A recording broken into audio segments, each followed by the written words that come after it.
As the Black March in the zombiehood becomes even more vulgar, more vile, and more violent, I'd like to at least make a cultural footnote and document for the record that some of us, in Generation X as well as others, did not agree with this defining deviancy down. The destruction we're seeing in so-called music, on our street corners and in headlines is not something that was arrived at by some sort of secret ballot in the American black community. We have allowed the very worst among us to be upheld as if they are standard bearers, as if they are the state of the art, for not only who we are, but also who we may become for the foreseeable future. And all this harvest of ignorance is bringing us is death, more destruction, and validation in the eyes of others that perhaps those racist stories that mother, granddad, or great-granddad told you might be true. We are arriving at a turning point that is nothing less than epic. We will either have to decide whether we want a zombie society where illiteracy and just mindless violence become the order of the day, or do we want something better? The White House can't give this to us. The governor's mansion cannot deliver it, nor can the mayor send it out with a stroke of his pen. It is going to have to be us, the people most affected by the black zombies, who in turn will have to be the ones to undo them.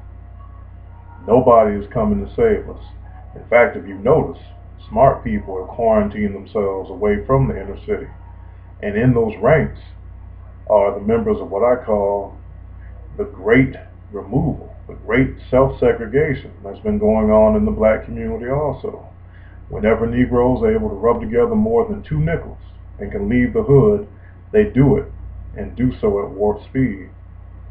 So here we are, facing small boy units and big girl units of extremely unpleasant, disorderly people. We can blame the RNC, we can accuse the Tea Party, we can say that capitalism is the culprit, we can reach back into history and say that the slave ships are what's responsible for today's deplorable behavior. But whomever we blame outside our ranks, they don't hold the power to change it.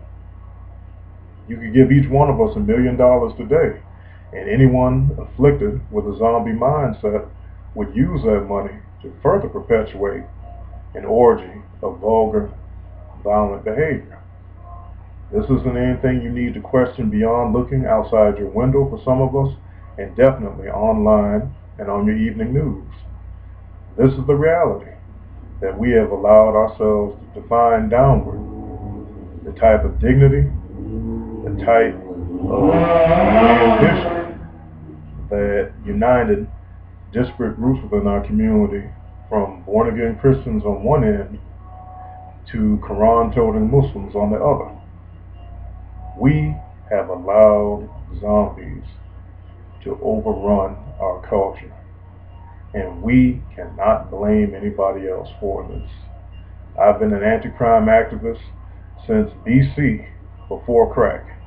When crack hit my neighborhood, just like it hit the inner city throughout the country, we found ourselves facing a radically new and extremely dangerous reality. And you can argue that the white man brought the drugs into the community, and he punctuated this by flooding it with guns. And the question is, if true, and I don't contest this, by the way, was it our responsibility then to sell the drugs to each other, further making our situation worse, to take these guns that our communities rhetorically flooded with and to use them to shoot each other in commission of increasingly petty criminal acts? Does any of that, a day's end, equal liberation? The fault is ours. Regardless of who the approximate cause was, the only people who can solve our situation now is us.